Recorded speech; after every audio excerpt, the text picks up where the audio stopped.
On the field, off the field, sports talk, entertainment, and more. This is Sauce on the Side.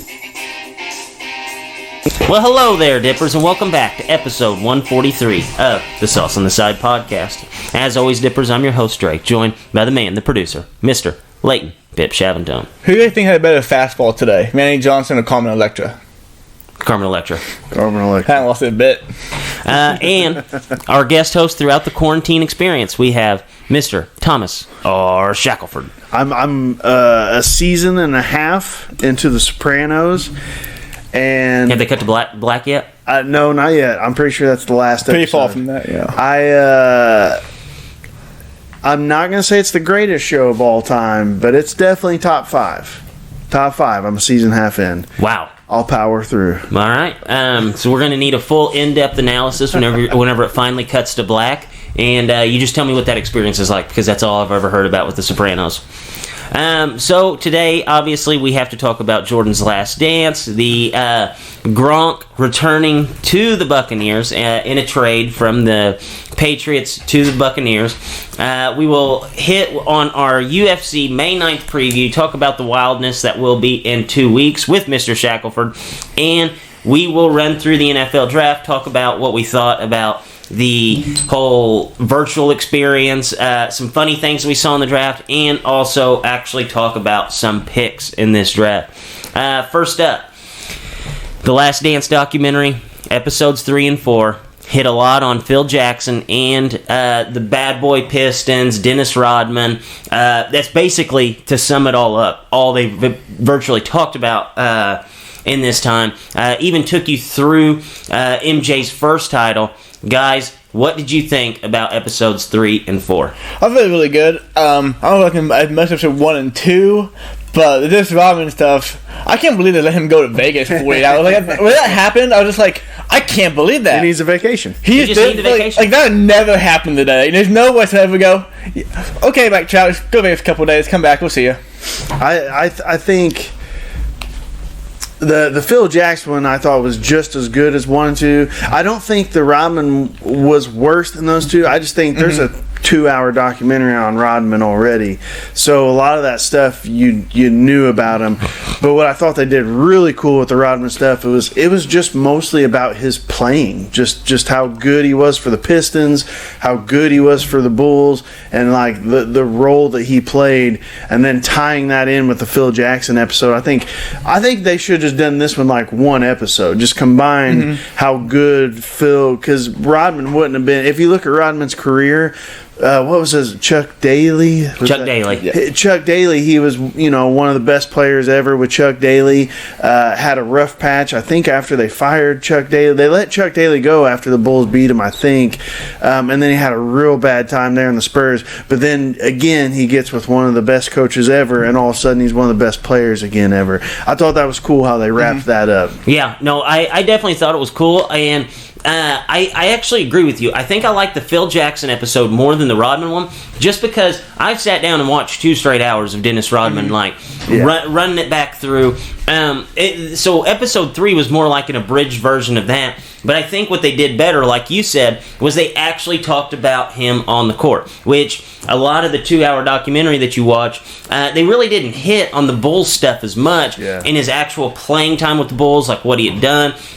So I thought that was really cool, and it gives you a reason to why Phil Jackson and Dennis Rodman were so successful together, just with episode 3 and 4 themselves, because you knew Dennis Rodman was a wild man. They showed you that he's a wild man, and then they come back off in season 4. Well, it turns out Phil Jackson might have been a little bit of a wild man himself, and Dude, that picture of him standing next to that bicycle looking, and he was like, yeah, he talked about he did acid, and then they flashed him in a car. He's probably on acid in that photo. Live footage. Loved it. Yeah, I laughed pretty hard when I talked about the Indian tribes and stuff. Yeah. Phil Jackson is the guy who is into that. Oh, yeah. Yeah, and especially like Dennis Rodman playing basketball in Oklahoma, basically where the home of all the Indian reservations and stuff, and it showed how they connected more so on like a spiritual level than an actual basketball level. And then it showed that Phil Jackson really understood his guys. Like, he saw Dennis was having a tough time. He saw that Dennis was like walking the straight line, and then it's like, you know what? This guy just needs to get his fastball back. He needs 48 hours. How did you like Jordan's face? He goes, Phil, we ain't gonna get this guy back. No. If he goes to Vegas, we for sure ain't gonna see him. Oh my gosh! So the best film wedding I've ever seen was when they would talk about him going to get Rodman. He said, "I'm not going to say what was in the bed. Who was in the bed?" Next scene, Carmen Electra. Yeah, Michael Jordan knocked on the door, so I just hid behind the couch. Dude, can you imagine?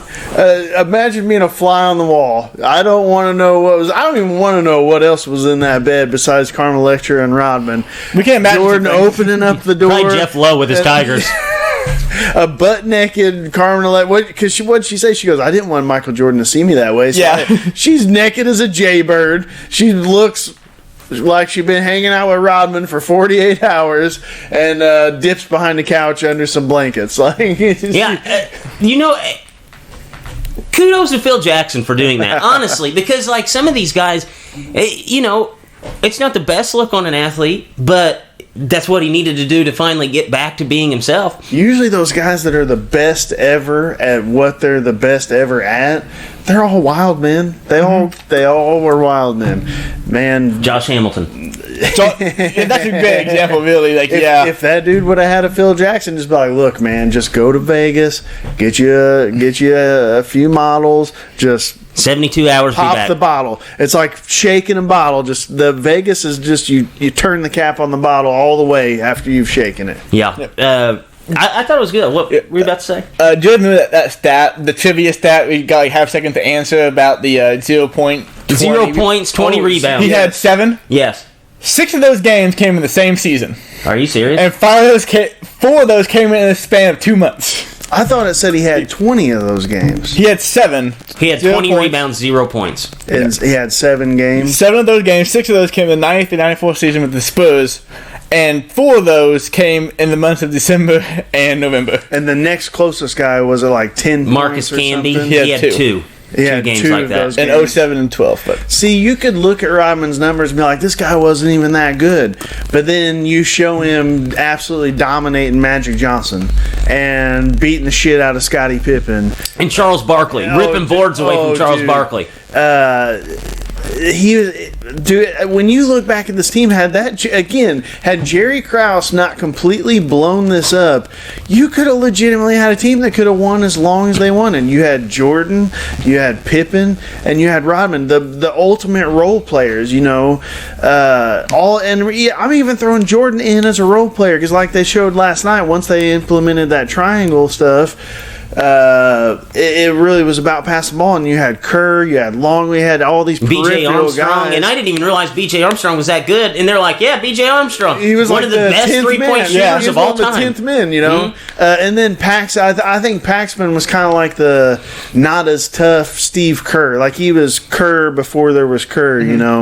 Kerr before he got punched by MJ. Dude, that team had Krause not blown it up. Honest to God, they could have won. They could still be winning titles. They could have, because if you think, where did Jackson go after the Bulls? The Lakers. And killed it there.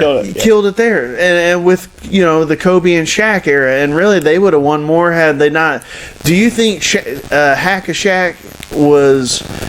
I always thought Hack-a-Shaq was the first thing implemented to just destroy one man. And it worked. I mean, it held him back a little bit. But apparently, there was something called MJ rules. Seems like it was pretty much just hurt him before MJ gets off the ground. Punch him in the dick, and it was just that for the over whole and over game. and over and over. have you ever seen the Bad Boys Pistons? I 30. I knew I haven't seen the 30 for 30. But I knew how rough the Pistons were back in the day. That's just like legendary basketball. But I haven't seen the documentary. I'm gonna have to watch it. Because they talk about that, and literally, as Thomas says in there, the plan is if Mojo gets in the lane, everybody near the lane Get him. They had like other ones, didn't they say like when Jordan has it, they're gonna, which these are smart ones. I mean, this sounds good. They were gonna try and guide him to like the left, which I guess might have been his weak side, but I'm sure it's probably still a great side. So they had a few other, but that was my favorite part because the coach is like, oh no, well, these were the rules, this, and this, and then they flashed the rod and he's like, Jordan gets that paint, beat the shit out of him. And then Isaiah Thomas, Jordan can't be stopped once he's in the air, beat the shit out of him. And then they kind of double down on that coach, and they're like, well, they did say, that they were supposed to hit him as soon as he gets in the lane. He goes, well, yeah. He's like, I was just going to leave that out of there. Didn't the New Orleans Saints do something like this and get in some trouble? Like, yeah. And this was just regular basketball at the time. Yeah, I thought one thing that was really funny is that this morning, like kind of the flashbacks, and they're kind of interviewing a lot of people that were involved with that Pistons team. They had Bill Laimbeer on there on TV today, and Bill Laimbeer, he's the big old white dude, right? Yes, the one that would foul everybody, the one that like choke slammed Larry Bird. Yeah. Like he was. Hey! Shout out to Larry Bird when they showed that one of him getting slammed, like hardcore slam. Larry Bird, before you even got off the ground, he's throwing punches. Oh yeah, the hick from French Lick don't wrestle. He was just throwing bombs. And the thing about Bill Laimbeer is like I've always just not really liked Bill Laimbeer because he was that like there's a fine line. There's a difference between being a tough guy, setting an edge, and then there's just being a dirty player. Bill Laimbeer was on TV today, and he's like, yeah, he was talking about like how the Bulls ended up surpassing him. He's like, yeah, once we got old, then the Bulls were able to beat us. And I'm like, wait a second. Like, I'm pretty sure you guys at your prime would have still lost, like, because... you even one look season, back. you get old in one season. Everybody got old just in one season. So if you looked, and I liked that they did this, they showed the Pistons were a great team. I mean, that was a great team. So they showed the Pistons. The first series was a 4-2 or something. The Bulls won 2. Yeah, they were the only team to beat them. Only team to beat them. They showed them. They showed the next game. The next series was the Pistons versus the Lakers. Swept them. That was Magic's Lakers, right? Yes. Swept Magic's Lakers 4-0. Next season comes down to a game 7. I don't know if they swept that next team that they played, but the Pistons won handily again. Because there was a Scottie Pippen migraine game. No, I mean in the finals. Oh, okay. So it came down to game 7. Yes. Pippen has the migraine, and like the one dude said, you have a migraine, you can't see, and you got Rodman on you. You ain't winning that game. So they go on, they win another championship. So you had, what is that, 4-2? Then you had 4-3 or whatever. My math's probably off. Then the next year they freaking sweep you. Basically the same rosters, except for the exception of that first year where it was basically just Jordan. So once the next year they added in Pippen, and then the next year they added in Horace Grant was looking good, a few other guys, they just obliterate you. Yes. That's not getting old. No. That's one team staying the exact same and the other team adding a piece here and there until they absolutely dominate you. Yeah. I thought that was really funny. Bill Laimbeer is what I like to call him. Laimbeer. Dude, I would not want to drive in on that dude. No. They were showing some of the highlights. He was just mauling people. Speaking of, how Horace Grant? He is huge. Massive. They didn't do, in my opinion, they didn't do Horace Grant any favors in that documentary. No, not yet. He looks good now. Like, he looks like a good fit guy. And I remember him most from being in NBA Jam. But really, the only highlights of Horace Grant they showed was him getting beat up by the Pistons, and Jordan's like, yeah, he was whining about it, and I said, don't whine about it, it'll make it worse. And poor Horace is like, he was funny as hell, but man, they need to show some highlights of Horace doing good too. Dude, other than I agree. I felt like it was like pile on Horace Grant hour, where they're like, we're going to show some montages of him wearing these goggles that are like way too big to be on any man's face while he's playing basketball. We're going to show him just getting beat up, crying, running around. It's like, man, Horace Grant was actually really, really good. Yeah, he was a very good player. NBA Jam, they didn't have MJ on it, did they? No, it was just Pippen and That's Grant. what I thought. You could still dominate. I always went with the Seattle Supersonics. They had Sean Kemp and Gary Payton. Was it Payton? Or was it? No, I think it was Schimpf. Oh, okay. Because you had to have like one little with one big for Yeah. the most part. One of the worst teams on there, I believe, was the Hawks. You had Olajuwon, and I forget the other guy with him, but Olajuwon was, I swear to God, he was like, you ever play GoldenEye? Yes. What's the big guy's name? Jaws? Jaws. You remember how slow he was? I feel like that was Olajuwon on NBA Jam. You had this guy that was like really, really good, but you couldn't play with that team because you would just get, everybody was running around on Yeah. So, anything else on The Last Dance before we move on here? Anything you like, didn't like, anything, we're looking forward to next week? I don't think they've teased their hand next week of what it's supposed to be, have they? They did it like midway through the first one. They need to do it like The Sopranos did it. The Sopranos, every episode shows basically what the episode's going to be about. They'll show a flashback of what was in the previous, and then at the end they show a next week. This one they showed the next week's commercial like midway through the Rodman one, I think. And then they went straight to SVP's stuff after the thing. Yeah. They need to show it at the end so that way we remember, I feel like. Yeah, no, I agree with that. But overall, 3 and 4 was good. Looking forward to 4 and 5. I can't believe this time next week 5 we'll and be 6. over 5 and 6. I can't believe we'll be halfway yeah. done. I don't like it. I can No. tell you that. I was thinking about what the episode could be about last night.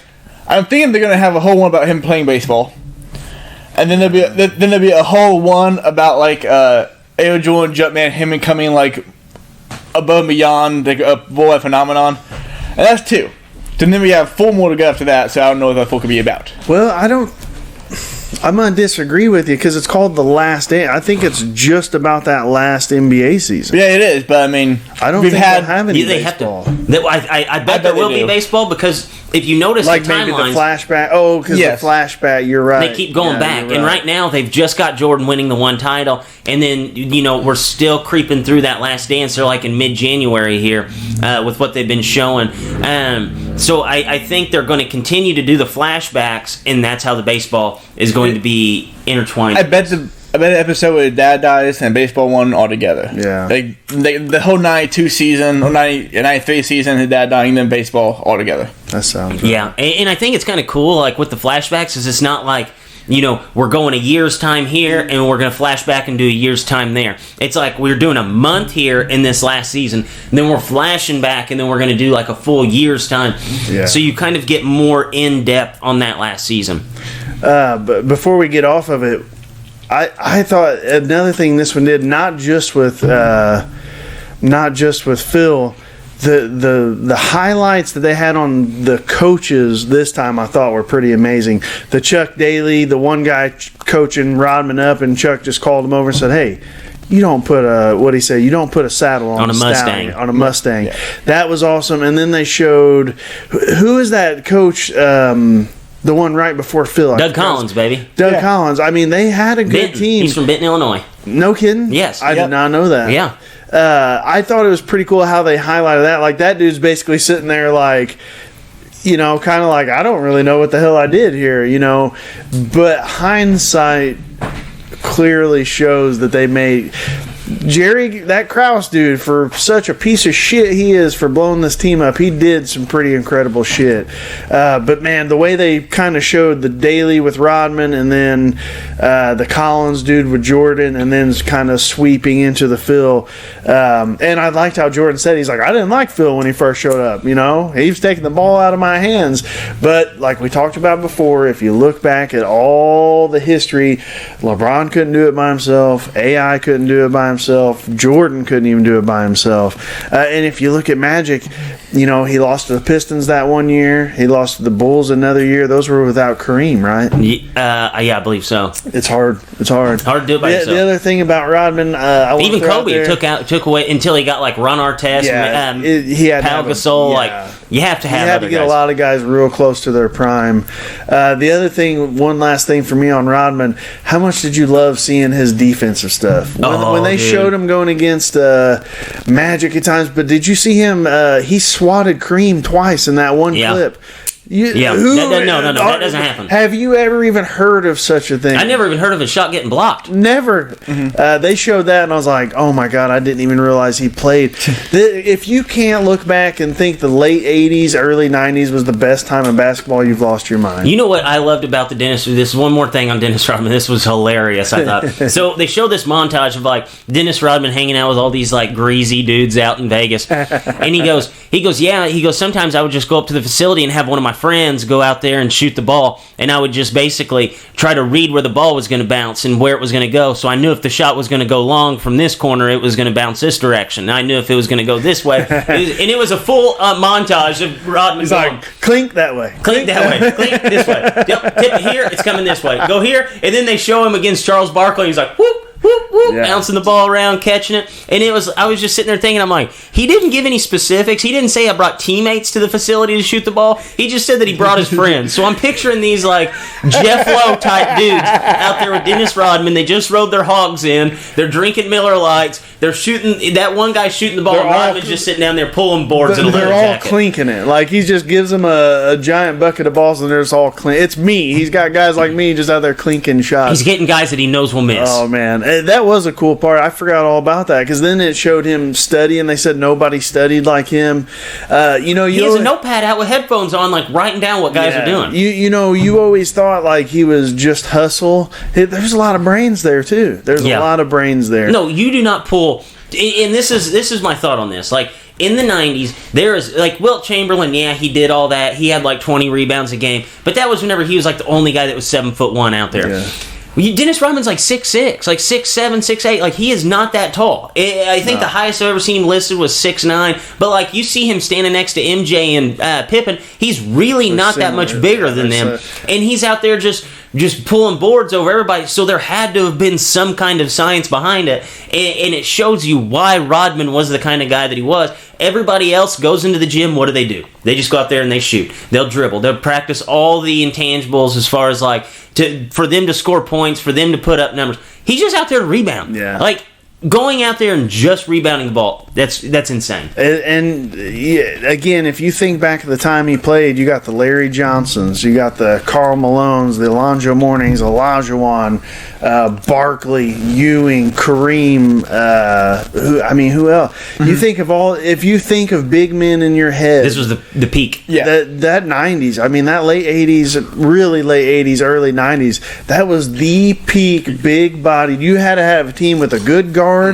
You had to have a couple small forwards. You had to have a big man. I mean, what'd Shaq say? I saw an interview with Shaq where he was talking about, this is hilarious. He was, would that first series of Kobe and Shaq teams, would they beat those Bulls? And he said, I think we'd beat them. He said, I think I'm quoting him on this. He said, I'd absolutely murder them. They had Luke Long. Like, he was naming all the chubby, goofy white dudes from the... And he's not wrong. And he said, I'd murder them. I don't think he's wrong. But like he said, you had to have, at that time of basketball, you had to have at least one big guy down there, and you heard people say it. Rodman was the best defensive rebounding guy down there, and he wasn't even a big man. Yeah, no, it's kind of crazy to think about. One thing, who do you think was the biggest loser of this week on the documentary? Was it Craig Elo or Horace Grant? Oh man, because Craig Elo, nobody. The guy who Jordan hits the shot over. Ron Harper, he said, now what I like about this is they don't have all these guys in a room. So you hear Jordan say, the best guy to guard me was Ron Harper. And then they flashed to Ron Harper, and he said, I told Coach I got Harper. And Coach said, Elo's got Jordan. He goes, well, fuck this bullshit. Yeah, immediately. Dude, and then it shows Elo getting crossed over and flies flies into the stands, dude. I forgot about that. And the bad part for Craig Elo is he hit the shot to go ahead. Like, dude, Craig Elo would have like the trajectory of his career would have been completely different. Where it would have been, this is the guy that got the ball with like 12 seconds left, ended up eliminating Jordan and the Bulls. Yeah. He hit the last shot to win the game. Instead, it's like Yep, there's Craig Elo flying by Jordan on probably one of Jordan's most iconic shots ever. That Cavaliers team, where it couldn't like the not Thunder team, the Rockets team like now, really good team, but they're never gonna beat the Celtics back then. They're never gonna beat the Warriors today, or today. Not gonna happen. Here's how you if that shot didn't happen, we think those two they're really good. But that shot happened, now they're a joke. Here's how you know that is absolutely true. I watched basketball a bunch in the early 90s, and I'll watch it here and there now. I had no clue the Cavaliers were ever good before LeBron. When they said last night, the Cavaliers, they were the next up and coming team. And I was like, holy shit, the Cavaliers were ever good before LeBron showed up. Yeah. They could have been good. I had no clue. Apparently, they were pretty damn good at one time. No, MJ took care of that. No, who was the other dude that you said? There was Horace Grant. Oh, poor Horace. No, I think Horace is universally loved enough that he's not the biggest loser. Okay. I would think it'd still be between Krause. I think this whole thing is going to shit on Krause. They even had him dancing. Yeah, it shows you how much they loved him. We need to find out if the man is dead, because he is. Oh, he can't defend himself. Well, I was going to say, because the closest I remember is they'll say 2003, and that was the nearest interviews, and I kept thinking, well, either this poor bastard's dead, or they're just waiting till like one episode, for just bring him out of the shadows type thing. Yeah. So he died in March 2017. If you type in Jerry K on Google, first thing is Jerry Krause death. Oh, yeah, man. So he passed. You're not alone. So a lot of people are like me. They're like, the weird thing about Jerry Krause though is that he was like a baseball scout, built this great dynasty. They went on a tear, and then immediately after that, he got sent straight back to baseball. If you tear up one of the greatest teams in history just out of spite, basically because people don't know who you are, he's lucky he didn't end up in the Frontier League scouting people. No, kind of weird though. One of the weirdest probably GM stories of all time. To go straight back into just like a regional scout baseball, Jerry Krause. Oh, poor Krause. All right, so let's go ahead and go on to Gronk. So Rob Gronkowski is returning. He is now a Tampa Bay Buccaneer. This happened last week after the show. Thoughts? I love it. I love Gronk. One of my favorite players of all time. I was so pumped when I heard this. I will be somehow obtaining a red Buccaneer Gronk jersey. No, you got to go creamsicle, dude. Dude, that creamsicle. Oh, I forgot they had those. That's one of the best jerseys all time. Oh, I forgot. Never mind. Yeah, I'm gonna get a creamsicle one. And yeah, I love it. Buccaneers can be good football next year. Honestly, who knows? Buccaneers, the offense will be good. Will the defense improve at all? They didn't. Antoine Winfield Jr. That helps. It fills at least one hole in the secondary. For one of the holes, would they white glove a whole lot and be able to man the whole defense? Maybe. Levante David, Ndamukong Suh coming back. Shaq Barrett, who was the sack leader last year. This team's gonna be. It's possible. This team is either gonna win 13 games, it's gonna go like 7-9, and lose a shit ton of like one score games. I'm excited though. I love it. I was interested, and since you're a giant Boston fan, you may have answered that. I was interested. So when Brady left, there wasn't a lot of Brady hate, and actually a lot of the stuff I heard, people were like, Brady, and it's so wild because you never hear that. I think of LeBron; they were burning jerseys in the streets. Brady said, Brady leaves, does it pretty classy, and everybody's like, I don't know who I'll root for next year, the Belichick and the Pats or Tampa Bay and Brady, because that's how much they love Brady. How's the feelings now that he's pulled old Gronk out of retirement? You're still happy? You're still happy? Yeah, they got a fourth-round pick. Yeah, Bill Belichick got a fourth-round pick. The only reason I like the Patriots is because I really liked Gronk. I wanted him to do good, and that kind of just developed into me liking the Patriots. But screw it, I like the Buccaneers. Wherever Gronk goes, Leighton goes. One of my favorite memories of you, Leighton, is one I wasn't involved with. This was before I'd ever really hung out with you. Drake sends me a picture of Gronk claws. You guys had gone to a football Yeah. game and you dressed up as Santa Claus With You a were- Gronk jersey. You were pretty heavy at the 270 time. days. He was You a weren't- portly boy. You weren't felt like you are now, and I just remember Gronk Claus, and you had this cheesy ass grin on your face. I think it had 11 $8 beers that day. It looked the face I'm remembering is it looked like a happy Gronk Claus. That was my thoughts. It was like, man, Gronk is really loved there. He retired from football, just it wasn't fun. He's getting beat up. And then as soon as I heard he came back, I was like, I wonder if Pats fans are going to start turning. What if Brady pulls out Randy Moss? He can pull all these guys out of retirement just to have that.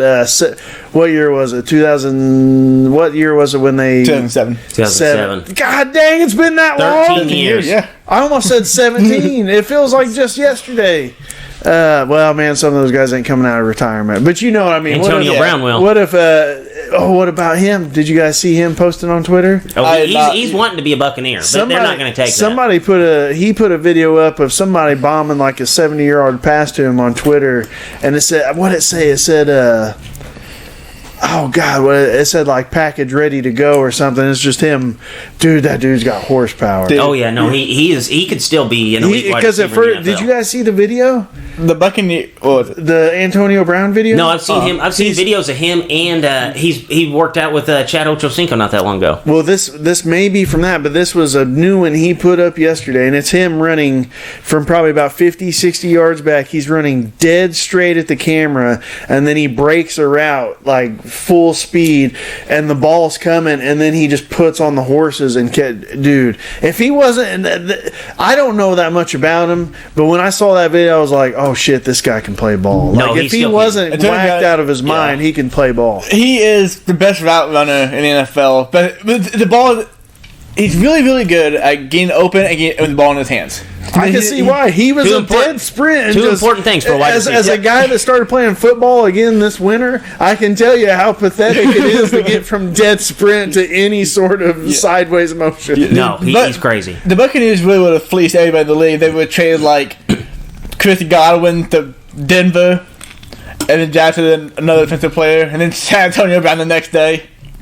Well, yeah, they could have traded Chris Godwin because you saw what Stephon Diggs went for. Mm-hmm. I mean, Chris Godwin's going to go for double that. Yeah, no, I think I got switched out for Chris Godwin Oh, easy. and San Antonio Brown, but they got enough firepower. Oh yeah, they The have offense doesn't need any more. plenty of They firepower. don't That's need for him. sure. They don't need to bring in the ticking time bomb. No, that's all he is. No, maybe if he got rid of all social networks, didn't talk to anybody, then they might be able to consider bringing him in. So let's go ahead and talk about UFC on May 9th. So UFC's putting together 3 separate cards, all within 1 week. I think it's going to be on a Saturday, then a Wednesday, and then a Saturday again. I think all are going to be held in Jacksonville, Florida, basically the lawless land of Florida. Mr. Shackelford, this card's loaded top to bottom. We'll actually talk about it next week. I plan on breaking down every single fight, top to bottom. We will make picks top to bottom. Top next to week. bottom. Every single fight has a guy, at least one guy that you've watched fight. Even if you're just a middle of the road UFC fan, you have seen every single fight will have one fighter that you have probably seen on it. So just a preview. So what's going on next week? Next week. So it goes the 9th. You got the 9th, Ferguson versus Gaethje. The 13th is the fight night. Glover versus Anthony Smith. And then the 16th is another fight night, is Alistair Overeem versus Walt Harris. The big one, man. This is the big one. I don't know if you've heard the news about Khabib. His dad apparently is really sick in Russia.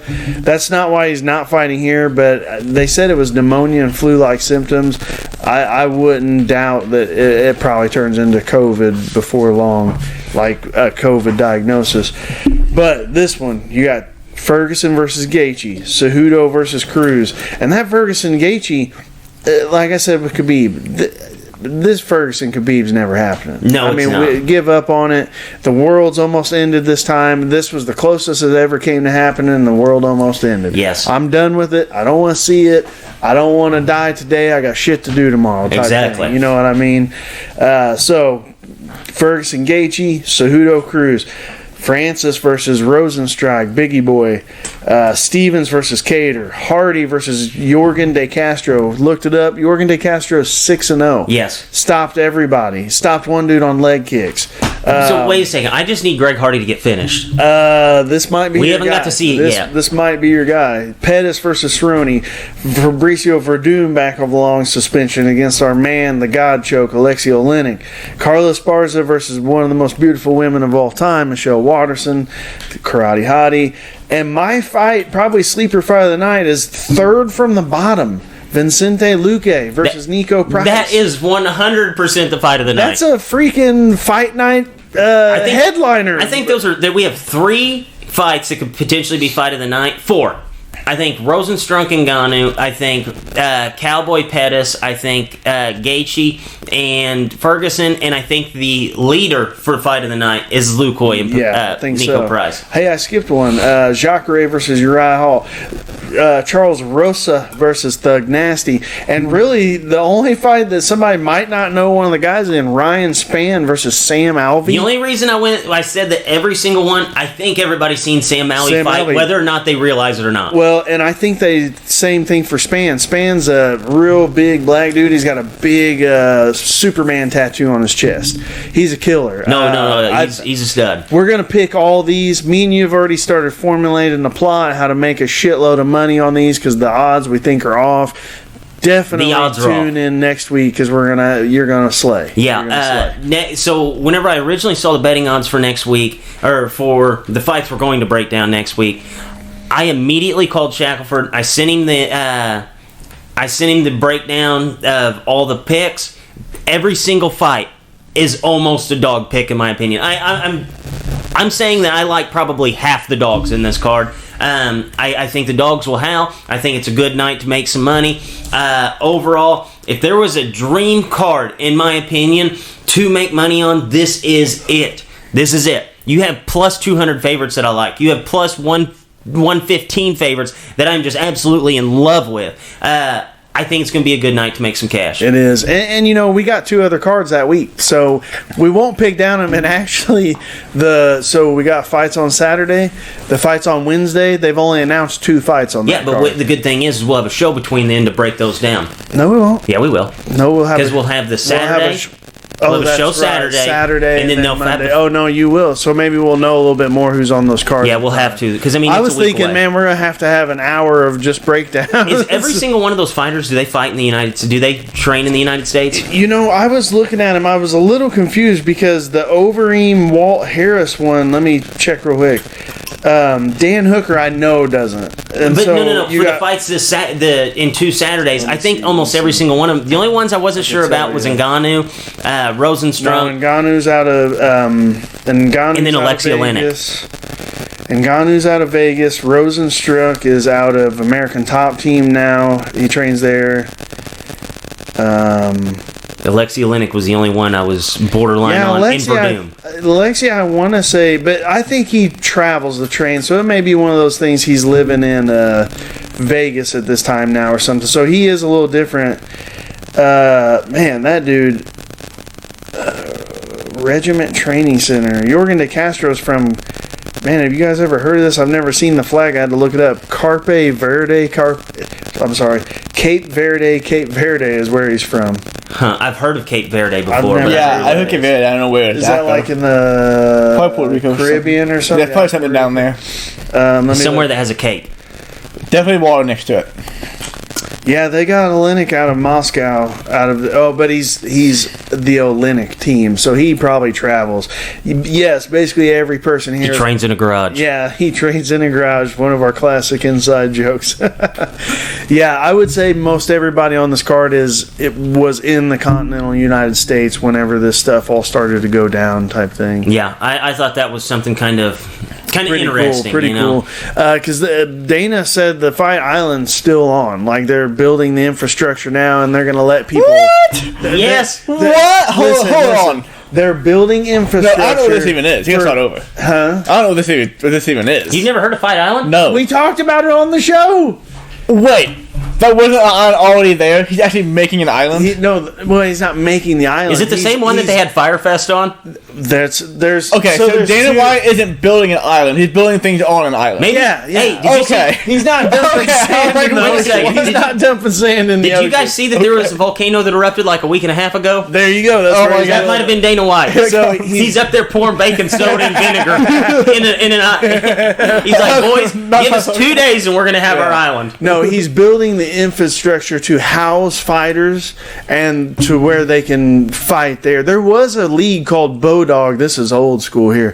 Bodog Fight Promotions. It was a Russian thing, but they used to fight in Costa Rica on the beach.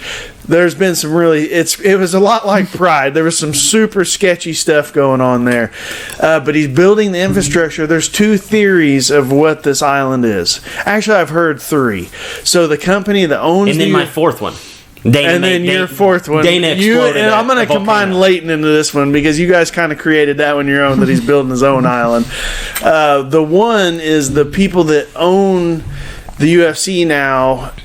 Eddie Murphy, I guess, owns his own island, and Eddie Murphy is part of that company. So maybe he's Eddie Murphy? Yeah, maybe. I don't The think- Eddie Murphy. Some you young cast may not realize how big Eddie Murphy No. is. I know he's huge. big, Okay, but I yes, didn't realize the that he Eddie was Murphy. in on the UFC. He's either represented by those people or he owns part of them. I think he's a part owner because they had like 20. I think Tom Brady's one of the guys that own part of it. Mark Wahlberg definitely is. Kobe was too.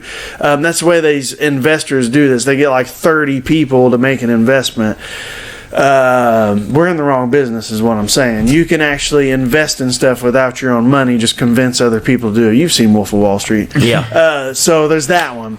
The other theory is that it's the Firefest island, that they're going to rebuild on that because that's got a lot of stuff. The third one is it's Jeffrey Epstein's famous island that he owned. You know Epstein, Yeah. So is Hillary going to be a ring girl? I'd watch old Hill. I always had a thing for her back in the day. She was looking good. So those are the theories on the Fight Island. But yes, they're building the infrastructure. Greg Hardy has actually came out and said, and this would be a bad move. They would never recover him from this. He wants to be one of the people to live on Fight Island, and he wants to fight every 6 weeks, nonstop. What? I think if you put Greg Hardy on that, he will become for sure a wild animal, and you will have to keep him in a cage and just feed him scrap meat because I think he's the type of I've told you before, he's got that serial killer look in his eye. He's the type of sociopath that just not a lot of people on earth are. And I think if you let a guy like him just live on an island training every day, fighting every couple of weeks, he would just go full psycho. You remember whenever we say that, like, whenever like a hog gets put out, like, and he gets in the wild, and then like 2 weeks, and they're growing tusks. I feel like if you put Greg Hardy on Fight Island, like 3 fights in, he's just gonna have tusks, and he's gonna be running around there like a wild man. I think so. So, and they said that Fight Island's gonna be more for the overseas fighters. You know what I'm saying? Yeah. So that way they can do their own testing. They don't have to worry about quarantining them like extra long or whatever. Hey, after quarantine, I got an idea for Man Trip. What? Fight Island. I don't know if they're gonna have fans for Fight Island, but that would be quite amazing. That would be awesome. Go out there, get the real UFC experience. Go watch Greg Hardy in his natural habitat. I'm excited. Obviously, next week, we're going to be breaking down like 14 fights. So, definitely tune in, especially if you like money. All right. So, latency. NFL draft has come and gone. We had 4 straight days of sports. This was the best weekend, by the way, for sports in like the last probably 2 months. It's been a while. You had, Thursday draft, Friday draft, Saturday draft, and then it leads into the Last Dance. It's basically the last thing of the sports week that we have left to talk about. Everybody's handing out their draft grades. Everybody's talking about what they like, what they don't like, even if they don't have any clue on how these people are going to transition into the NFL. Let's go ahead and kind of take things from the top here. Whenever we talk about a specific player getting drafted, we'll go ahead and kind of break into what else this team got, how they improve their team going forward. Latency, let's go ahead and go with our favorite pick out of the first round. First round of the draft, who was your favorite pick for a team to fit in? My favorite pick, and this is a pick they should not have got, but Tristan Wirfs to the Buccaneers. So when you look at a team that is trying to win now, and like we talked about already today, can win now, and you have a need like right tackle tries how to put him on, and Tristan Wirfs sitting there, who we both think the best tackle in the draft, he ended up falling probably 9 picks. You got to take him, and it was just such a perfect storm of situation and fit. I'm not sure why they trade after 1 pick to get him. I didn't know if they thought Ford was going to take him or not. But well, now they look like geniuses because what came out now. I don't know how they got their hands on the information that Joe Staley retired, but true, yeah. The 49ers should have taken Wirfs in that spot since Joe Staley retired. So I think this was kind of the Buccaneers being ahead of the game because the Joe Staley retiring stuff didn't come out until I think it was either Friday or Saturday. Yeah, I think it was Friday. I can't remember one either. But yeah, that pick was really good. Another pick that I was really curious about, Isaiah Simmons to the Cardinals. Very talented player. He'd be great. I think he'd be really good for them. But was that the right pick? I don't know. See, here's where I was going to go here. So I absolutely love Tristan Wirfs going to the Buccaneers. You look at what else the Buccaneers did in this draft. We'll stay on them for a minute. I think they got absolutely the biggest slam dunk of all the linemen in this draft with Tristan Wirfs. He's an absolute stud. He'll be able to fit right in there at right tackle for the Buccaneers. A guy who can help out a lot in pass protection, but he's mostly known for helping with running the football. He's one of those guys that can get on the outside, run downfield, lay down blocks. He's a freak of nature athlete, absolute stud. And then they parlay that with getting Antoine Winfield Jr. in the second round, who I thought was one of the best secondary players in this draft, who can play virtually anywhere. And the Buccaneers need help basically everywhere in the secondary. So that's a slam dunk pick. And then you look at what they did. Keyshawn Vaughn in the third round, running back from Vanderbilt. All I heard before last season was how big of a stud this guy was. He transferred from Illinois. They thought that he would actually be able to help Vanderbilt win games. But at the end of the day, Vanderbilt's just not that good, and they're playing against great opponents every single week. So I think that's why we saw Keyshawn Vaughn drop into the third round. They get Tyler Johnson to be that third receiver there, polished guy from Minnesota. One of the more polished guys in this draft class whenever you talk about has he reached his full potential yet? Probably has. But now that you get a guy like Tom Brady there who knows that this guy's a good route runner, who knows that this guy had a very good college career, I think that they just basically hit home runs all across the park here. You talked about the Isaiah Simmons pick. I think that's one of my favorite picks in this draft as far as the first round goes. Getting him at 8 whenever he could have realistically went anywhere from 3 to the rest of the draft. He might end up being the best defensive player in this draft. I compared him a lot to Derwin James, said he was kind of a mixture of Derwin James and Brian Urlacher. He's going to be playing outside linebacker. He actually logged the most snaps this season from the slot corner position, which is absolutely unheard of for a guy his size. And then you think, okay, the Cardinals, they needed a guy that could help protect Kyler Murray. They get that in the third round anyways with Josh Jones. And they get DeAndre Hopkins out of this draft virtually as their second round pick. So you get Isaiah Simmons, DeAndre Hopkins, and Josh Johnson. Then once after that, you go ahead and build the defense up. You get 2 interior defensive linemen and Evan Weaver from Cal. Evan Weaver from Cal, he's really not that athletic. He's just a tackle monster. He's a guy that you just basically put in the middle of your defense and you log him in for 120 tackles in college football. So I think the Cardinals did a fantastic job with their draft top to bottom. I think the Buccaneers did as well. Let's kind of just hop around here. What are some things that you took away from the first round? We saw a ton of receivers go. Are there any other picks that really just jump off the board to you there? Yeah, one team for another team, the Raiders, I'm not sure what they're doing. No, I have no idea what they're doing. Every report, either the reports out of Vegas, really all completely wrong, and they'll find a Derek Carr, or they just forgot they don't like Derek Carr, because first picking I think Henry Ruggs. Al Davis smiled a little bigger than that one. Yes, dude. No, Al Davis, I'm pretty sure that they had some connection, or Al Davis has not passed away. Al Davis has to be still alive if they're drafting Henry Ruggs as the first wide receiver off the board. Yep. And then the next pick of first round, they took Damon Arnett, who was going to quit football 2 months ago from Ohio State, to So now they have 2 first-round picks. who a lot of people had graded as a third-round guy. Well, look at the last year, Cleveland Farrell. They came in 4th overall. Yes. He was going to go late in the first round, like, this is the Bears older guys again. And the second round, they had no picks. Come back the third round, they have trained with the Bears. They have back-to-back picks. What do? Wide receivers, both picks. 2 wide receivers. And then in the 4th round, they take another cornerback. So, and Gosling. So in 5 picks in 4 rounds, they got 3 wide receivers, 2 cornerbacks, and a guard. I don't know what's going on in Oakland. I guess they're starting over. It doesn't have to be it. I'll tell you what the problem was. Did you see their draft board at all? Whenever they would show John Gruden, he had Deuce standing over his shoulder, which Deuce Gruden is a very, Stocky compacted guy. Did you see Deuce?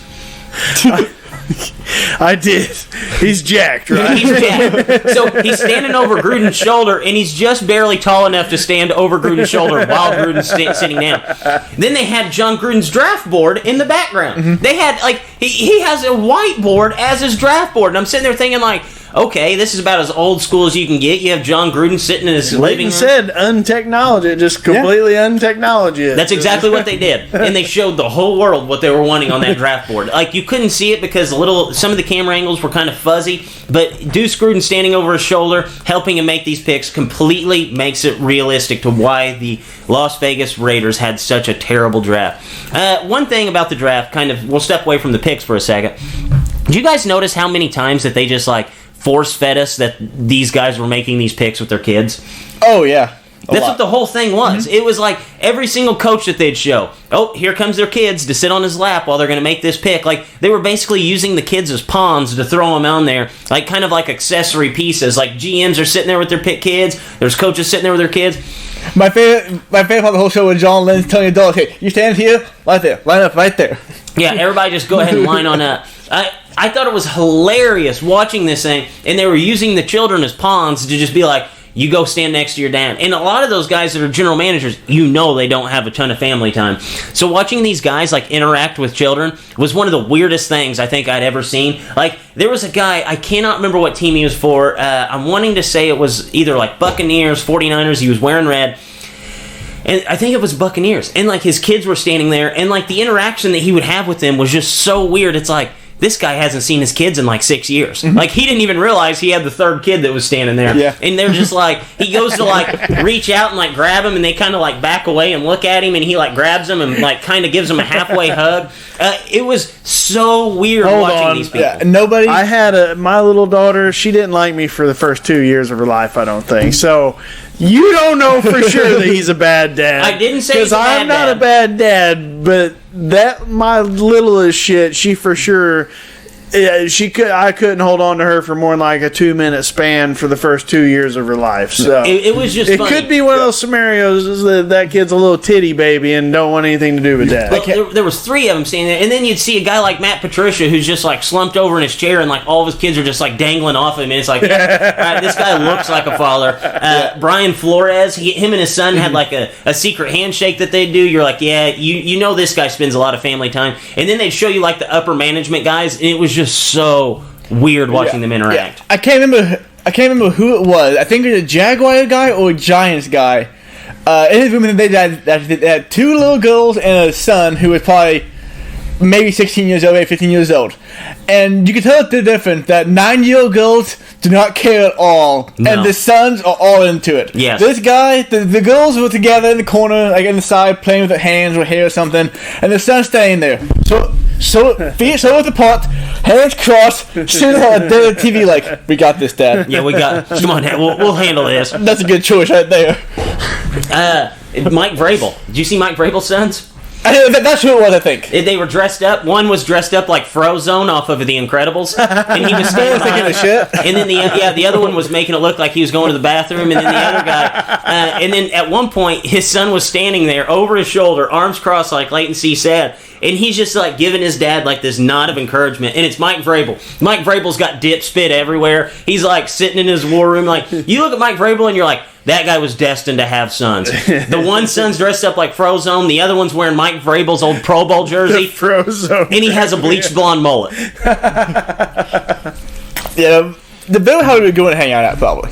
Oh yeah, no, the Vrabel boys will be involved in football in some capacity. I can put any bet in the world on that. Another thing I liked with all the dogs, especially Bill Belichick. The pick was in for the Patriots. He just leaves them completely. Doesn't care to see it get picked. Dog takes his spot. Dog's just hanging out there, dude. and I liked it because Bill Belichick, he doesn't have a lot of relatable moments. You never think like, man, I could realistically be Bill Belichick. That was the most relatable it's ever been. And you look at guys who have always had success whenever they're trying to evaluate talent and pick players up, like Bill Belichick knew that there was no other homework to be done. Mm-hmm. What does he have? He has a laptop. You have a more elaborate setup here than what Bill Belichick had in his kitchen table. It was a kitchen table that looked like it could have been any of our houses. And they're like, yeah, this house is in Nantucket, trying to make it sound like it's super elaborate. And it's like, dude, Bill just looks like he has the kitchen of like a $80,000 home in Southern Illinois, and it just has a dog sitting there at the kitchen table, and it's one laptop. You look at a guy like Bruce Arians, it's like dining room table, one laptop opened up, just chilling, hanging out. Who was the guy that they were showing like that looked like he was in the porn house with all the windows? Cliff Kingsbury. Yeah. That picture showed up. The dog, and then the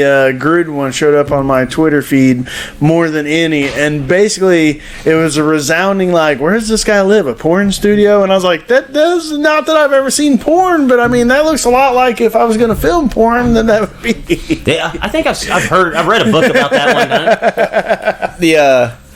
Him and Sean McVay had the exact same backyard. Did anybody notice that? Like, did you notice his backyard? It had like the white concrete, and then it would have like a patch of grass here, patch of grass here, patch of grass there. Him and Sean McVay had to have had the same architect help building their homes. I guess there's just like there's an actual thing for like 30-year-old good-looking coaches to go in and build their houses. Mm-hmm. Yep. Had to be the same guy. Anything else as far as just like the hilarity of the draft? I think the evolution of Roger Goodell was hilarious, where like for the first pick of the NFL draft, and he's standing there like all high and mighty, and then it's like in the 100th pick, and he's like slouched down in his chair, eating a ton of M&Ms, feet up, like he's like telling the pick like, oh, got some help out here, help. No, like, oh well, this the offensive guy. No, I absolutely. I think the makeup of the draft was good for a year. I think, dude, I don't even know. Like, I like that. I'll probably almost I like that more than like no draft normally. The normal draft, because the NFL, like, they're definitely worried that it would go wrong. People don't like it. I don't think they plan on people actually enjoying it. Because like it was really cool to see all the kids with their family. It was cool seeing the people in their houses. That won't come back, but like. I don't know. I think we're definitely in the future. We're definitely going to get more cameras in rooms. Do you think it's going to be like at my work? Work in healthcare. We've been doing these phone. You guys got to listen in on one of my phone meetings. Do you think they're going to realize, like, hey, we don't all have to get together for some giant party in some city? Yeah, but that's not where the money's at. We can do this over the phone. Hey, that's not where the money's at. They'll do a mix of both from here on out. You think so? Oh yeah, they'll have to have it where you can go to it, but you can also just watch all the interactions. So it's kind of the best of both worlds. I got a theory, real quick. So where was the draft last year? Nashville. You remember what happened? Bunch of women that had their bachelorette parties planned. Do you think some voodoo devil woman did this to us? To try to eliminate the draft? She's just crying in her hotel room last year in Nashville, just bawling because all the bars are watching football. Ain't nobody trying to booty dance on with her. She's not trying to get that one last fling in before. I mean, she was trying, but then it couldn't happen. She put a voodoo curse this year in the NFL draft. The NFL draft's over. They're going to start opening stuff back up in May. Do you think it's possible? I think it's possible. I do think it's possible. I want to add that to the conspiracy theory list. So we need to get Tommy G on this one. Some voodoo devil woman cursed this. Tommy G, we need to contact him, have him look into this. All-time conspiracy theorist. I think that's what we need to look into next. So, first round picks, just some notable ones. We had Clyde Edwards-Helaire going to Kansas City. Mm-hmm. Home run pick, right? Yep. I think that if you look at one guy out of this draft class, whenever you're looking for fantasy football, Clyde Edwards-Helaire, you look no further. Mm-hmm. That's going to be the guy that's just a home run pick for fantasy football itself. another first-round pick. Let's go ahead and look at the Packers. A lot of people are dogging the Packers. They take Jordan Love in the first round. They take A.J. Dillon in the second round, a running back out of Boston College. They take a tight end out of Cincinnati, the Degura. He's actually very talented. I've watched him multiple occasions, but he's 6'2", 242 pounds, built more like a fullback than a tight end. So they said that they're going to be playing fullback. No wide receivers taken for the Packers. What do you make of this Packers draft class? I don't get it. They have Rodgers for 4 more seasons signed, and so they got back quarterback. They sent a bit behind him for, I guess, they're playing on at least 3 years, and then they got backup in for Aaron Jones, which I guess they lose tomorrow after this season. So now they're thinking that on the roster. Then they get tight end who's 6'2", and just like, what are you doing? Like, are you? Like, there were 27 last year taken in the first 5 rounds of the draft. They took none. Like, 0. Like, really, like, what are you trying to do here? You know what this reminded me of? This reminds me a lot of what the Chiefs did whenever they had Alex Smith as their quarterback, and basically every other position on their roster was an A-plus talent. Mm-hmm. So they didn't have any holes, and then they're just going in there and they're taking their quarterback. They're going to be a year ahead of schedule on getting a quarterback, bring him into the room, and then after that year's up, now we're going to release the quarterback that is looked at like a project. But instead, the Packers have a lot of holes. And the Packers, you look at the Packers, they lost quite a bit on defense. They don't have any wide receivers. They don't have a tight end. So what do? They go down and they get a quarterback that can sit behind Aaron Rodgers and basically trade up for him. Trade it up for him. To get him.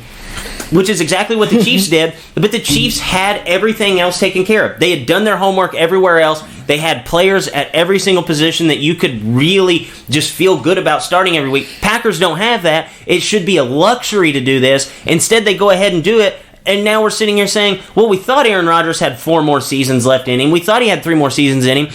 Now it's almost like he's on the time clock to where, hey, Aaron Rodgers is done in about a year. Yeah. So I have 2 theories about the Packers' strategy in this. First one, Jake, who was the quarterback before Brett Favre? Ooh, who was it? It was nobody knows. You don't know. And since Brett Favre started there, the Packers have been relevant. Yeah.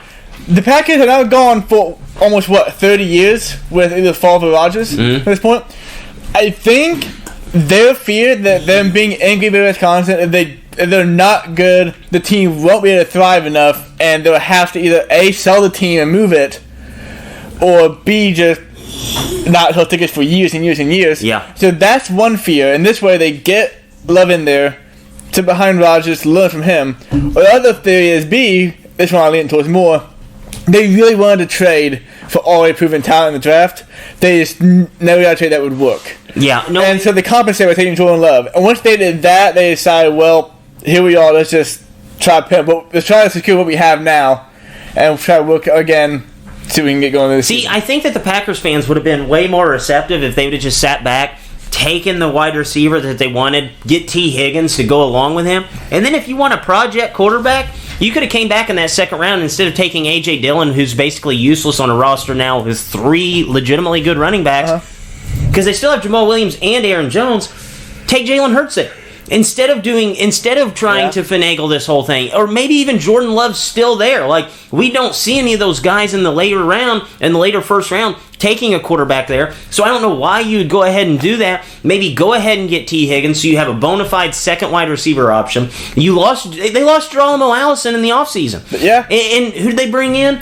It was like a Kelvin Benjamin type player. I can't remember who it was, but Frank Valles-Scantling. Devin Funchess. Devin Funchess, yep. Him and but then Devin Funchess, he shows signs of being good, but he's not. And then Valles-Scantling was a humongous deployment last year. Like, they can't feel confident going in to a training camp here will hopefully be 2 months for what they have. There's no way. No, and even a guy like Gabriel Davis from UCF falling into the 2nd or 4th round, like, you still could have gotten that guy in the 3rd round instead of taking the tight end fullback. Yeah. Like, I don't understand that. Like, they would have been happy to get a guy like Gabriel Davis. He's very tall. He's very fast, runs a good straight line route. And who's better at throwing the straight line route other than Aaron Rodgers? So I don't understand what they did in this draft. If I had to come out and give this team an actual grade, it would be a very low grade. And the only reason why I would hedge the bet and not give them anything below like a C, it would be because Jordan Love does have that potential to be great. I've been on the Jordan Love bandwagon for 2 years now.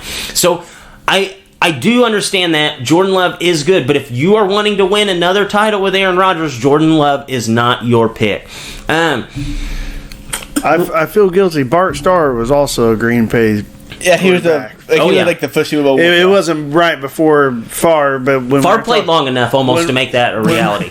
When we were talking about famous Green Bay quarterbacks, whenever I got up a minute ago, I thought, wait a second, that Bart Starr dude was like Lombardi. Like, hold on now. They've been absolutely. It's been a luxury for Packer fans, and for Packer fans to complain about the Love pick, I almost feel like it's like, hey, you really can't complain about it because this is like the MO of you guys. It's like you guys built your house on this foundation, and you had to say that foundation because that is proven how you stay in business. Because Green Bay, Wisconsin is a small town. I've been there. Literally, you drive to Wisconsin, you cross over a river or a stream or something like that. Look to the right, you see just neighborhood trees. Oh, Lambeau Field. There it is. There it is. Right next to all the houses. 2 blocks south of Lambeau Field, a Dollar General store. Kind of crazy. I thought it was funny that the Chiefs really took the first guy off the board that had character issues. The inside linebacker, I think he was from Mississippi State in the second round. As soon as he gets picked, everybody's like, yeah, this guy missed 9 games for academic violations, and then he missed more games this season for that. And it's like, hey, they didn't really learn their lesson from Kareem Hunt or Tyreek Hill. Yeah. It's just like win at all costs for Kansas City. Let's run through some of these. I think Indy absolutely hit slam dunks. Indy had a really good draft. They had some good guys fall to them. They didn't reach on anybody. They kept coming to them. And for the very rare times in history of the draft, that worked out for them. But very solid. Colts basically trade a bunch of players for picks almost every single year, and it seems to work out for them because they're very good at drafting players. And you can't forget the first round pick was DeForest Buckner. Yes, their first round pick was basically DeForest Buckner, which is a slam dunk pick.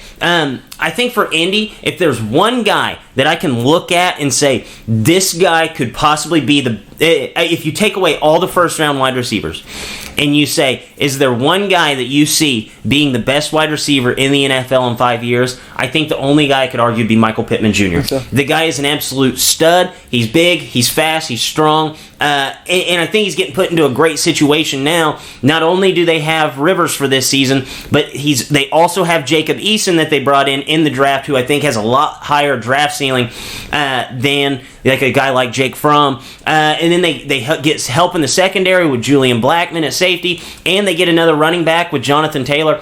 This Colts team, if I had to pick a team that I think was going to win the AFC South this year, I think this Colts team, with what they've done this offseason, easily put themselves into being my favorite to win their division. Yeah, after what they've done and what the Texans have done, yeah. Yeah, let's talk about the Texans real quick. So the Texans, they trade for a running back. They let DJ Reader, who, Power Football Focus, whether you agree with what PFF says, they are right 99% of the time. They said that DJ Reader was the best player on that Texans team last year. What did the Texans do? They let him walk in free agency. He goes to Cincinnati Bengals. They get rid of their best wide receiver, probably their best offensive player, one of the best offensive players in the NFL. They let both their best defensive and best offensive player walk. They don't have any picks virtually. And then what do? They get Ross Blackmon, who is a defensive tackle from a Big 12 school, and think that that's going to fill the void for DJ Reader. Absolutely terrible. If there's a team that lost this draft more than anybody else, has to be the Houston Texans. They had a draft. They came in here with all the picks. They had a nail, and they just didn't. No. It's a good draft. They got some good players, but not players taking to the next level. And then Bill O'Brien signs Laramie Tunsil to the biggest contract any offensive lineman has ever had. Wasn't even in the top 100 for PFF last year. And it's Larry Tunsil. Like, we've seen him have problems before. Yeah. Now you're paying him $20 million. The funny thing is his agent wasn't even involved in the negotiations. Imagine walking into a negotiation room and you're like, yeah, I don't have my agent here. But the contract is so good that you don't even consult your agent before you even sign the deal. You're just like, yep, absolutely, yep. I'm in on this. Hey, I need to, what the fuck would you sign? Oh, good job. All right, I get 10% still? Yeah, yep, okay. I still get 10% of that? I get 1% of that? $220,000? Yeah. Absolutely crazy there. Back to the tunnel thing, though. Whenever you sign a tackle, here's what you gotta do. He has the highest value per per year, but Tyron Smith signed the highest deal ever, like $110 million, something like that. Huge deal. Go back, watch Tyron Smith play, then watch your guy play. If he's not that good, you do not pay him the most money ever. And he's not that good. Tyron Smith is an exceptional football player. Yeah, way better than Laramie Tunsil at that. One team, so the team that traded Laramie Tunsil was the Miami Dolphins. This is a team that we have to talk about because they did get Tua Tagovailoa, who, fast forward 3 years, we may be talking about who's the best quarterback in the NFL. Mm-hmm. Could possibly be talking that way. They absolutely reloaded. I think that this Dolphins team, I might feel crazy saying this, I think they could legitimately win their division this year. I legitimately believe that. You look at what they did this offseason. So they already had Xavier Howard, who's one of the best lockdown corners in the NFL, probably top 10 corner. You go out, you get Byron Jones, who's another top 10 corner. So now you have nobody's going to be able to pass the football on you. What do? You get Tua Tagovailoa, who is an injury-prone quarterback, but when he's on the field, he's one of the best in the world. How do you keep him healthy? They go out and they get Robert Hunt out of this draft, who is maybe the best guard in this draft. They get Solomon Kinley, who's another guard. Get Austin Jackson in the first round, who's a tackle. And now you have 3 guys to help protect your quarterback. On top of that, what else do? They get a cornerback and a safety. They get the third corner that you have to have in today's NFL. And you get a safety. I think that this Miami Dolphins team, if there's a team that just looking on the roster, top to bottom, who improved the most this offseason, I legitimately think it's going to be the Miami Dolphins when you just look at what they've brought in. Yep. I will consider them in the division. They'll be a good team this year, but I think next year we're going to take off because this year the Bills are still going to get better. They lost Shaq Lawson, doing it as Espinosa, who isn't like a super fast defensive end, but he's very strong, good for this game. From Edwardsville. He's from Edwardsville, yep, went to Iowa. But I think the Bills are going to be there, Patriots are going to be there. It's going to be a very interesting time this fall. I absolutely thought it was hilarious that the Patriots, like everybody talked about how they needed a quarterback.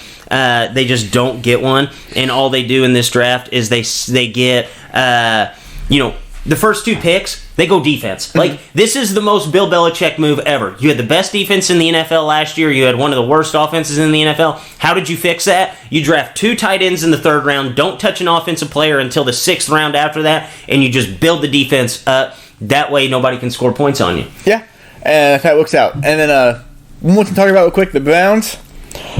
The Browns did the good stuff this draft. They finally did the right thing. They did the good things. They got a really good tackle. They got Grant Delpit, who might be the best secondary player in the entire draft. However, he's a head case, and he's going to Cleveland is also about him to be at.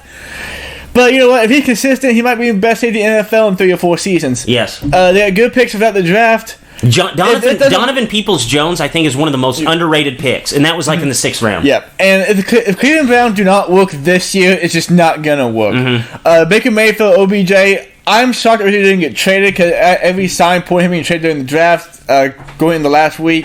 But this season, if it doesn't work with those players they have now, they got Austin Hooper too. Like, Cleveland, if it doesn't work, you just gotta blow it up. It's not going to. No, I absolutely agree there. One thing that I thought was weird is that the Seattle Seahawks came out last night and they got rid of their 3rd offensive lineman. So I think they lost Britt, they lost 2 guards. So the whole interior of their offensive line is completely gone now from last season. And it's an offensive line that we thought kind of struggles, So you're taking players who are fringe starters, and now you're going in with just a clean slate now. I don't like that, especially because they only drafted 1 offensive lineman in the whole entire draft. I think Seattle is kind of a team that to look at and think they're probably going to regress next season, because if you look at the roster, you take quarterback out of the scenario here, quarterbacks be gone. You have to like the Cardinals more. You have to like the 49ers more. And, the Rams, they're a complete disaster right now. So you kind of throw them out. But I don't know how in the world they're going to protect Russell Wilson other than just having Russell Wilson run around like crazy. One thing that was bizarre in this draft, the Carolina Panthers took 7 defensive players, didn't take an offensive guy anywhere. First team in like a ton of years to take just one side of the ball. What do you think about the Panthers and their strategy of just going completely defense? It was weird, but we said it last week. They needed defense. Did I think they were going to take 750 players? No. No. But they did it, so surely 2 or 3 of those guys are going to work and fit there and play there for 4 or 5 years now. Surely. Yeah, I think probably my favorite Panthers pick for what round they get him in was Kenny Robinson. So you have a guy who played high-level college football at West Virginia. He ends up skipping out of football last year and goes to the XFL, and he was one of the best defensive players in the XFL. And you get him at a premium in the late rounds of the draft. I really like the pick of Kenny Robinson. I think he's probably the best safety that they even drafted this year. One thing I wanted to bring up was, which wide receiver would you rather have? Justin Jefferson or Stephon Diggs? Probably Stephon Diggs. Because I was just a lot. He's good. He is good, but I don't see him being that much better than Stephon Diggs at his ceiling, and we know what Stephon Diggs is. Stephon Diggs is a 1,000-yard guy. Yeah. I think I would much rather have the gamble of this guy being like a 1,500-yard guy compared to, because Stephon Diggs, like, his ceiling and his floor is the exact same thing. Yeah. Like, he's 1,000 yards, but we know what that is, 900 to 1,000. But like, if you ask me Judy, that's not that hard to do in the NFL. yeah, if you ask me Judy or not Ruggs, Judy or Lamb, I would have picked the other 2 guys. No, I would too, but I think Justin Jefferson's right on that fringe of being a next level guy. Like, Stephon Diggs is not a number 1 wide receiver in the NFL. No, I think Justin Jefferson could be. And at worst, he's a wide receiver too, which I feel like the Vikings kind of finessed him on that. Yeah. And they still get a high-level wide receiver who's probably going to be better than Stephon Diggs. Can't say he is for certain, but I think he probably is. I've got some breaking news. What's up? Fight Islands ago. James Devlin retiring. Oh, man, New England's falling apart. New England is falling apart right at the seams. Leighton's having a bad day. That's kind of crazy. 27 minutes ago. James Devlin. I mean, I love James Devlin. He's Did one of the anybody know him before this season? 'Cause I I just remember him popping up this season. I was like, "There's still a fullback." well, it was kind of like they had to because Brady's getting older, and they're like, They're like, we have to get a guy in there to help protect this old man. A lot of I formation. One thing I thought was kind of crazy. Out of all these wide receivers, we had Colin Johnson fall to the 5th round of the Jaguars. Yeah, I saw that. I don't know. First of all, I thought he was staying at school another year. I completely forgot that he was even on the draft board. Yeah. Until I saw him pop up like round 5. I'm like, wait a second. He's still available, and the Packers didn't even sniff around at him? Yeah, Lex texted me, the Packer fan texted me about that. He's also a Longhorn fan. He texted me. I thought he was back to school. No, kind of very weird. One thing, thoughts on Jalen Hurts going to Philadelphia? I think in the first round he didn't, obviously. But Jalen Hurts, Doug Peterson's a really good coach. He's really good at scheming an offense. Jalen Hurts will be like Taysom Hill. That's all I can assume right now because Carson Wentz is the best all-in-town in the NFL next to Patrick Mahomes. So I guess, Taysom Hill 2.0. I'm telling you what this is going to turn into. You ready? He's going to come in, he's going to play a lot first year, and he's going to get in probably 4 or 5 snaps a game. Carson Wentz is inevitably going to get hurt because he always does. Jalen Hurts is going to step in and basically be a seamless transition, and we're going to run ourselves right back into another quarterback controversy in Philadelphia. Yeah. I really think that's where this is going to go. And you just signed Carson Wentz to that huge contract. You really didn't do anything to help protect him. You don't get a lineman until the 4th round. All you do is get a quarterback that's going to save him 4 snaps every single game, and a wide receiver in Jalen Reagor who, realistically, how good is he? Mm-hmm. I brought the numbers up. We had 2 wide receivers from the Big 12 go in the 1st round this year. 1 wide receiver in the NFL was in the top 37 in yardage this year that came from a Big 12 school. That's not a coincidence. Yeah. That is not a coincidence. 37 players. There was 1 that came from a Big 12 school, and that was Tyler Lockett, who went to K-State, who runs more of a pro-style offense than any other team in the Big 12. One team that I wanted to bring up here, I think Herbert going to the Chargers, that had to be a dream spot, right? Mm-hmm. Yeah. Because you're not only a West Coast guy, you get a good landing spot with the Chargers, but you're already walking onto a team that has like 4 all-pro guys on defense. You have 2 elite wide receivers with Mike Williams and Allen. Why am I having such a... Allen, Keenan Allen. There you go. I was wanting to say Kenyon Allen. Keenan Allen. And you have Hunter Henry at tackle or at tight end. You have Austin Eckler in the backfield. They get another running back in Joshua Kelly, who's not a great pass catcher, but he's a good runner, which, is what you need. You need the yin and the yang, pass catching running back with a downhill running back, and you get Kenneth Murray for a linebacker.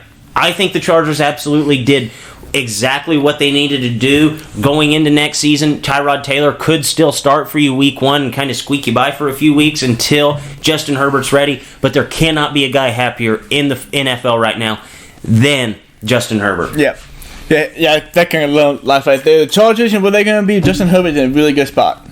Oh, absolutely. So I think I only had one other team that I wanted to talk about here, the Bengals with Burrow. And T. Higgins. And yeah, that's where I'm getting at. The Bengals, they not only get Joe Burrow, but they get T. Higgins, and then they get 4 defensive players to kind of help out. We know that the secondary is all right there with the Bengals. Basically, all they need to do is fix that front 7. They get DJ Reader in the offseason. They get 4 defensive players in the draft, including Marcus Bailey, who's a 7th-round pick from Purdue. If this guy would have been healthy his whole college career, this guy would have went in the first 2 rounds probably. Definitely would have been in the first 3 rounds. I absolutely love what Cincinnati's done this offseason. You look at quarterbacks that go first overall, none of them have ever walked into a good situation other than probably Andrew Luck. Because he was on a team that was, a Peyton Manning away from being a playoff team the year prior. Cincinnati, you walk in, you have A.J. Green, you have John Ross, you have T. Higgins, and you have Tyler Boyd. Oh, and we have Joe Mixon in the backfield. I do not think that there has ever been a first pick overall quarterback that has walked into a better situation than Joe Burrow. Do you agree with that? No, this is prime. This is it. This is prime situation here for Joe. Yeah, I legitimately think that Cincinnati might make a run at this division next year. Cincinnati, they're going to be good. I'm looking into the wide receiver because they now have A.J. Green on franchise tag, Boyd, Ross, and Higgins. I can't imagine they'll trade A.J. Green during the season. He's definitely gone after the season. Mm-hmm. But now I'm just wondering why they didn't. They're going to take T. Higgins. Why didn't they try and move A.J. Green? I think this is one of those things that in the NFL you need 3 good receivers. And I think we saw this a lot, where everybody was just trying to get that third guy that can catch the ball, move the sticks forward. You have 3 guys now. Tyler Boyd, he's fine. Tyler Boyd, whenever you think of number 2 wide receiver in the NFL, Tyler Boyd is basically the prime example. Yeah. Like, if A.J. Green goes out, he's going to get him 10 catches, 100 yards. Yeah. Now you have A.J. Green coming back, who was out all of last season, who's a premier 1,000-yard guy. Then you bring in T. Higgins, who you could make the argument that he was the best wide receiver in this draft class. I don't agree with it, but you can definitely make that argument. I think Joe Burrow's jumping into a perfect spot. You're going to be able to cycle guys in. You're going to have fresh legs at the wide receiver position basically all game. Do they still have Giovanni Bernard? As far as I know, they do. I think they do. Yeah. I'm pretty sure actually tried an extension last year, like $2 million, but they got him. But I mean, still, like, you have everything you need to succeed with this offense. Cincinnati reloads out on defense. I really like this Cincinnati team going forward. Last year they had 2 linemen, offensive linemen who were out all season, a rookie from Alabama, and then one of the guards. And they just drafted. Who did they get just now? I believe they did get 1 lineman. I can't remember who it was, but I believe they did get 1 lineman. I think Cincinnati's one of those teams like Miami that if you're looking for a team to go from worst to first in their division, I think those are 2 teams that could potentially do so going forward. As far as players, this would be one of the last things we talk about. As far as players that went in this draft, what players do you see having the best fantasy seasons basically year 1?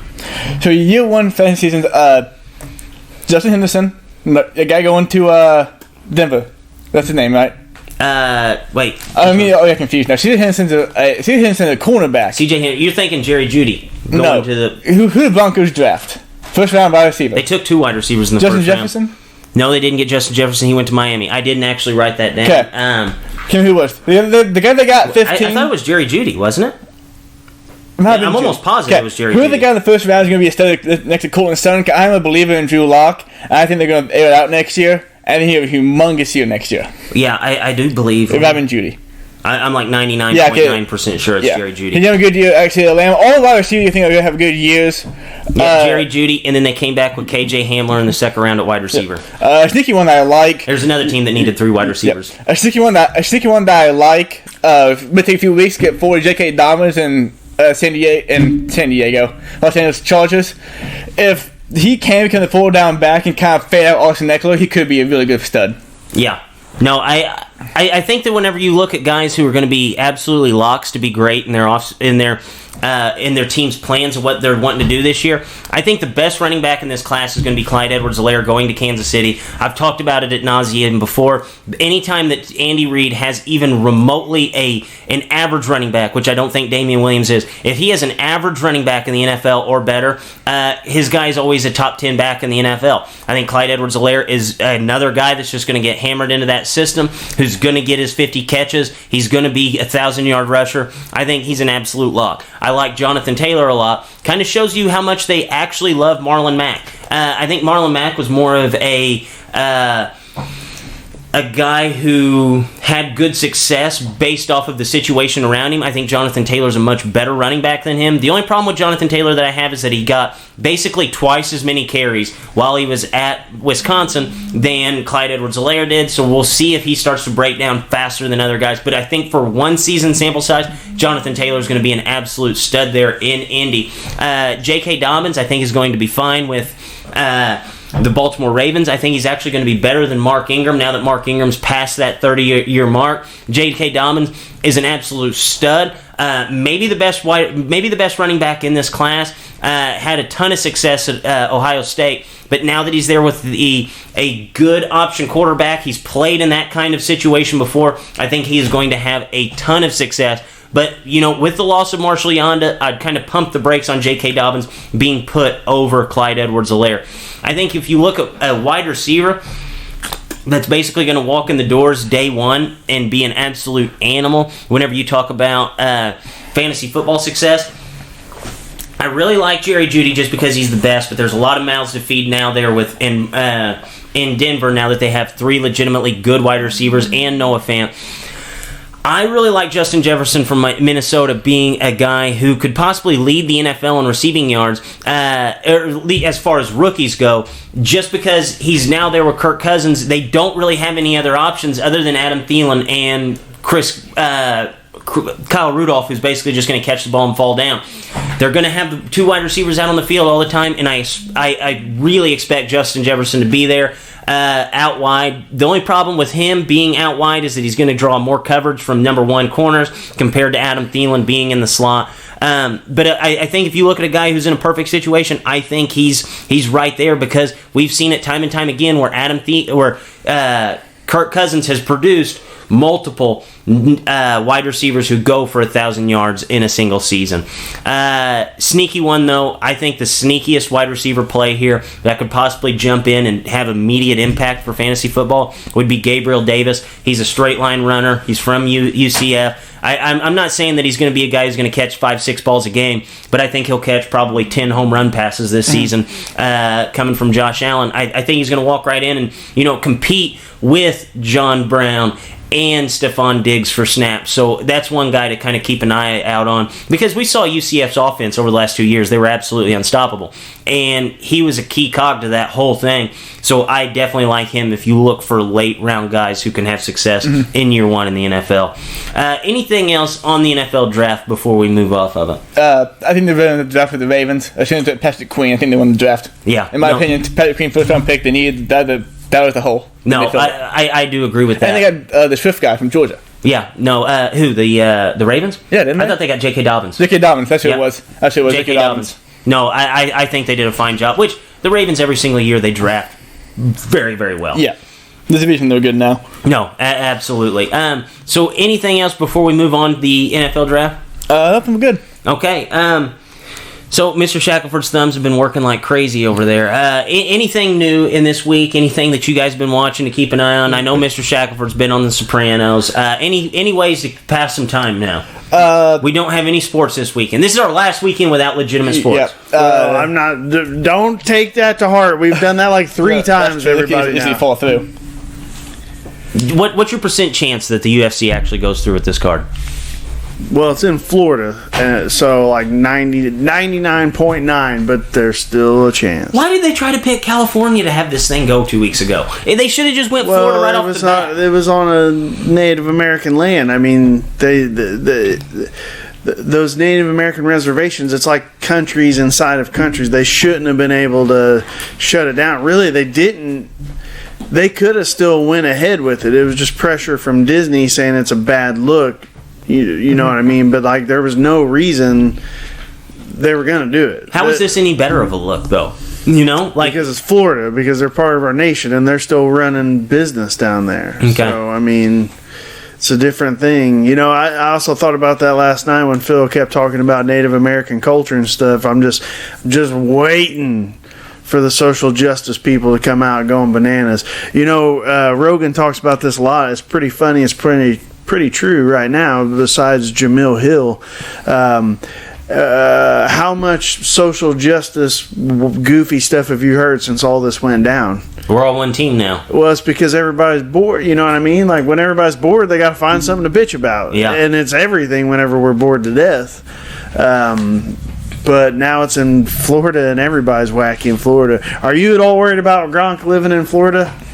No. He had a great Dude, time. you know- Really fun. He was like a If he was Floridian about- living in Boston. Now he's just moving back to his home base. If he was a few hundred miles south, I would a whole lot more.